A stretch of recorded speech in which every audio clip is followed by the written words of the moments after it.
একের পর এক বিস্ফোরণের শব্দ, বিভিন্ন দেশে বেজে ওঠা সতর্কতামূলক সাইরেন, পাল্টাপাল্টি সামরিক অভিযানের খবর এবং দ্রুত বদলে যাওয়া কৌশলগত অবস্থান নতুন করে উদ্বেগ বাড়িয়েছে আন্তর্জাতিক অঙ্গনে। প্রশ্ন উঠছে, পরিস্থিতি কি এখনও নিয়ন্ত্রণে আছে, নাকি মধ্যপ্রাচ্যে ধীরে ধীরে এমন এক সংঘাতের দিকে এগোচ্ছে যার প্রভাব পড়তে পারে পুরো বিশ্বের উপর। প্রতিটি হামলার পর আসছে প্রতিশোধের ঘোষণা, আর প্রতিটি ঘোষণার পর শুরু হচ্ছে নতুন সামরিক প্রস্তুতি।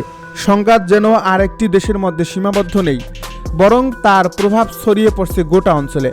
সাম্প্রতিক ঘটনা প্রবাহে দেখা যাচ্ছে যুক্তরাষ্ট্র টানা কয়েক দফায় ইরানের বিভিন্ন সামরিক স্থাপনাকে লক্ষ্য করে বিমান ও ক্ষেপণাস্ত্র হামলা চালানোর দাবি করেছে। ওয়াশিংটনের বক্তব্য, জর্ডানে অবস্থানরত মার্কিন সেনাদের উপর প্রাণঘাতী হামলার জবাব হিসেবেই এই সামরিক অভিযান পরিচালিত হচ্ছে। বিভিন্ন আন্তর্জাতিক প্রতিবেদনে বলা হয়েছে, এই লক্ষ্যবস্তুর মধ্যে ছিল উপকূলীয় নজরদারি কেন্দ্র, বিমান প্রতিরক্ষা ব্যবস্থা, ক্ষেপণাস্ত্র সংরক্ষণাগার এবং অন্যান্য গুরুত্বপূর্ণ সামরিক অবকাঠামো। এছাড়া একটি নির্মাণাধীন পারমাণবিক বিদ্যুৎ কেন্দ্রের আশপাশে হামলার দাবিও সামনে এসেছে। তবে এসব তথ্যের সবকয়টির স্বাধীন যাচাই এখনও সম্ভব হয়নি। অন্যদিকে তেহরান এই হামলাকে আন্তর্জাতিক আইন ও রাষ্ট্রের সার্বভৌমত্বের সুস্পষ্ট লঙ্ঘন হিসেবে বর্ণনা করেছে।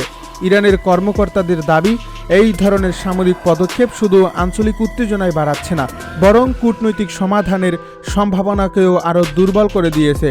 তবে উত্তেজনা সেখানেই থেমে থাকেনি। মার্কিন হামলার কয়েক ঘন্টার মধ্যেই ইরানের সামরিক বাহিনী দাবি করে তারা কুয়েতে অবস্থিত দুটি মার্কিন সামরিক স্থাপনাকে লক্ষ্য করে ড্রোন অভিযান পরিচালনা করেছে।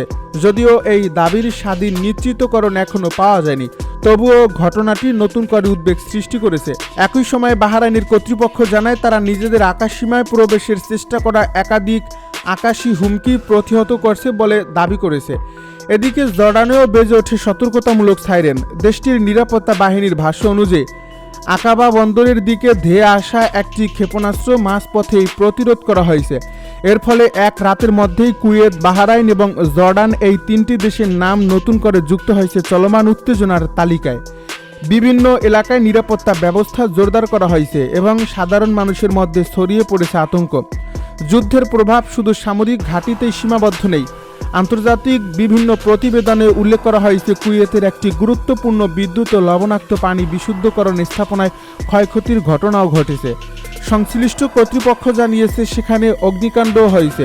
যদিও এই ঘটনার প্রকৃত কারণ নিয়ে তদন্ত চলছে, তবে এমন অবকাঠামো ক্ষতিগ্রস্ত হলে তার সরাসরি প্রভাব পড়তে পারে সাধারণ মানুষের জীবনযাত্রার উপর, কারণ এসব স্থাপনাই বহু মানুষের বিদ্যুৎ ও বিশুদ্ধ পানির প্রধান উৎস।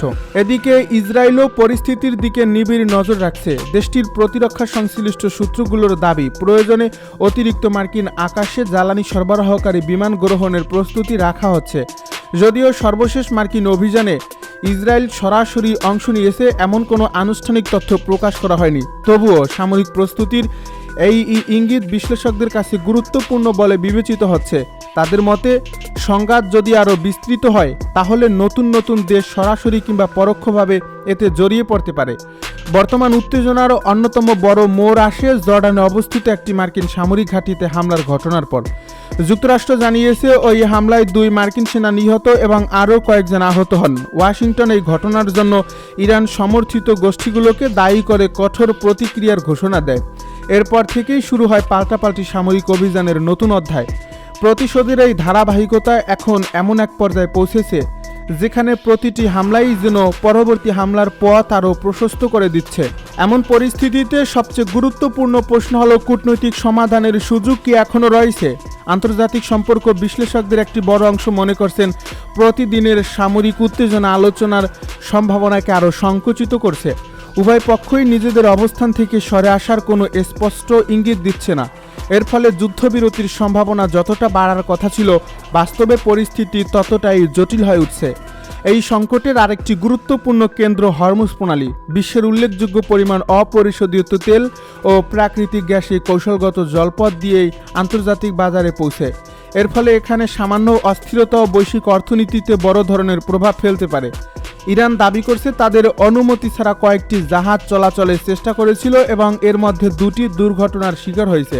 তবে এসব দাবিরও স্বাধীন যাচাই এখনও সম্ভব হয়নি। মধ্যপ্রাচ্যের আকাশে আবারও যুদ্ধের কালো মেঘ। একের পর এক বিস্ফোরণের খবর, সামরিক ঘাঁটি ঘিরে আতঙ্ক। আর নতুন করে সামনে এসেছে এমন দাবি যা পুরো অঞ্চলের নিরাপত্তা পরিস্থিতিকে আরও জটিল করে তুলছে। ইরানের পক্ষ থেকে দাবি করা হয়েছে কুয়েতে অবস্থানরত মার্কিন সামরিক স্থাপনাকে লক্ষ্য করে ড্রোন অভিযান চালানো হয়েছে। যদিও এসব দাবির স্বাধীনভাবে নিশ্চিত কোনো প্রমাণ এখনও প্রকাশিত হয়নি, তবুও সামরিক বিশ্লেষকদের মতে যদি এই ধরনের হামলা বাস্তবে সংগঠিত হয় তাহলে তা শুধু কুয়েত বা ইরানের বিষয় নয়, বরং পুরো মধ্যপ্রাচ্যের শক্তির ভারসাম্য বদলে দিতে পারে। প্রশ্ন এখন একটাই, সংঘাত কি নতুন এক পর্যায়ে প্রবেশ করতে যাচ্ছে? সাম্প্রতিক বিভিন্ন প্রতিবেদন উঠে এসেছে কুয়েতের ক্যাম্প উদায়ারি এবং আলী আল সালিম বিমান ঘাঁটি নিয়ে নতুন করে আলোচনা শুরু হয়েছে। এই দুটি ঘাঁটি দীর্ঘদিন ধরেই যুক্তরাষ্ট্রের আঞ্চলিক সামরিক উপস্থিতির গুরুত্বপূর্ণ অংশ হিসেবে কাজে পরিচিত। বিশেষ করে আলী আল সালিম এয়ারবেসকে পশ্চিম এশিয়ায় মার্কিন বিমান পরিবহন ও লজিস্টিক কার্যক্রমের অন্যতম প্রধান কেন্দ্র হিসেবে বিবেচনা করা হয়। অন্যদিকে ক্যাম্প উদায়ারিও এই অঞ্চলে মার্কিন ও মিত্রবাহিনীর বড় সামরিক ঘাঁটিগুলোর একটি। ইরানের ইসলামিক রেভলিউশনারি গার্ড কর্পস বা আইআরজিসি সংশ্লিষ্ট বিভিন্ন সূত্র দাবি করেছে তাদের পরিচালিত ড্রোন অভিযানে ক্যাম্প উদায়ারির গোলাবারুদের সংরক্ষণাগার এবং আলী আল সালিম বিমান ঘাঁটির বিমান প্রতিরক্ষা ও নজরদারি ব্যবস্থাকে লক্ষ্যবস্তু করা হয়েছে। তাদের ভাষ্যমতে কামিকাজের ড্রোন ব্যবহার করে গুরুত্বপূর্ণ সামরিক অবকাঠামোতে আঘাত হানা হয়েছে। তবে যুক্তরাষ্ট্র বা কুয়েত সরকার আনুষ্ঠানিকভাবে এই দাবি নিশ্চিত করেনি এবং স্বাধীন সূত্র থেকেও তা যাচাই করা সম্ভব হয়নি।